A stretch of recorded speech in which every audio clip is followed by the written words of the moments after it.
Hello students, welcome to the next session of our online English class. And in our previous class, we were discussing about figure of speech or literary devices.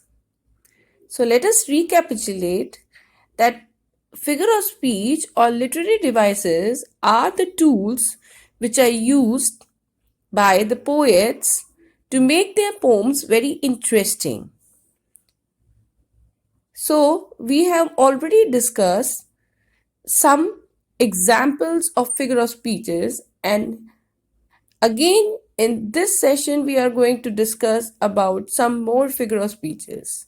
So the first one is onomatopoeia. In this figure of speech, a word sounds like what it means or what it is describing. For example, the whooshing of the rain could be heard.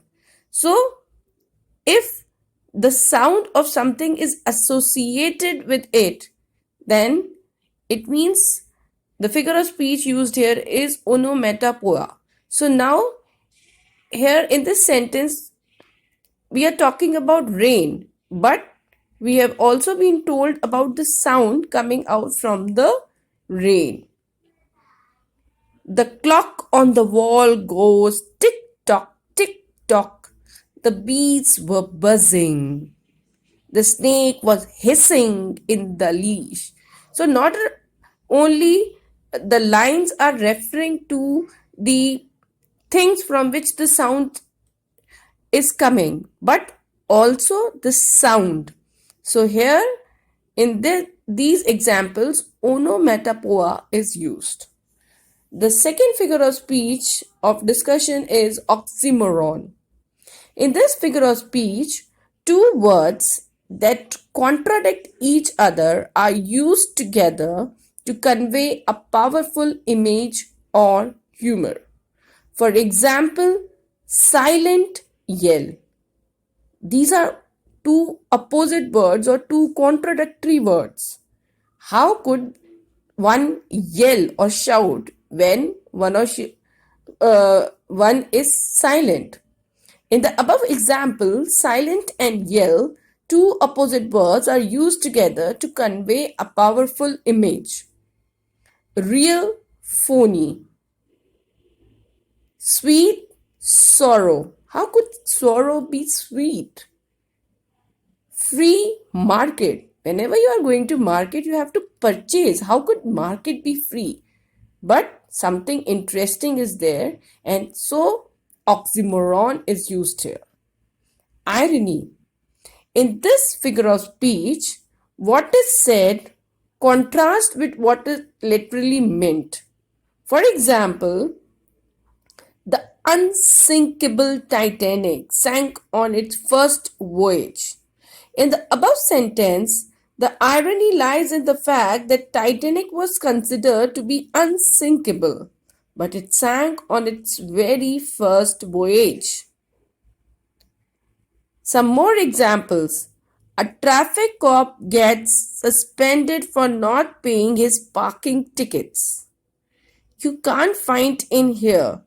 This is the war room. You can't fight here.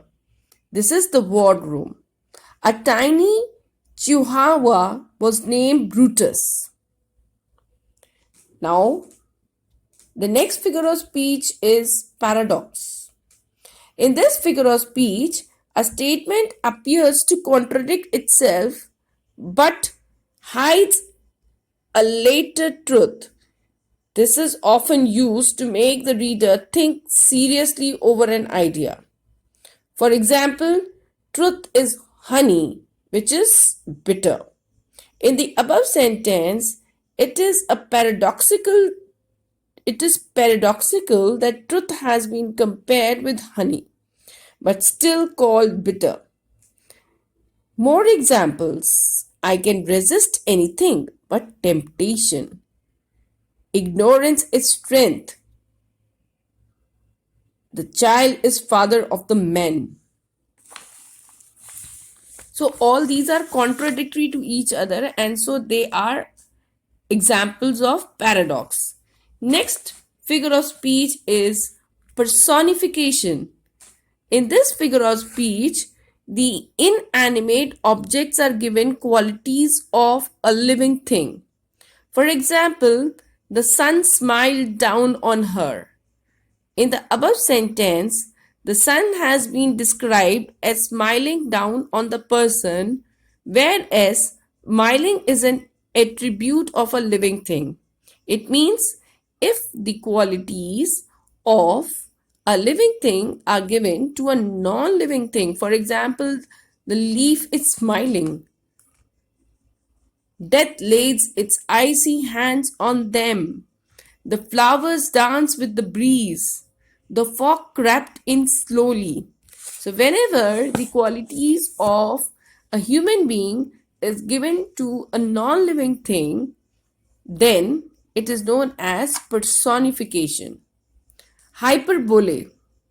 In this figure of speech, exaggeration is used for emphasis or effect, and things are made much bigger than they are.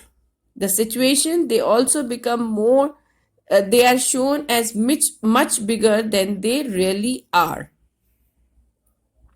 Example, my grandmother is old as the hills. In the above sentence, grandmother has been described as really old, was exaggerated by comparing them by hills. Your suitcase weighs a ton. She is as heavy as an elephant. I'm dying of shame. Rest we will do in our next session. Till then, goodbye.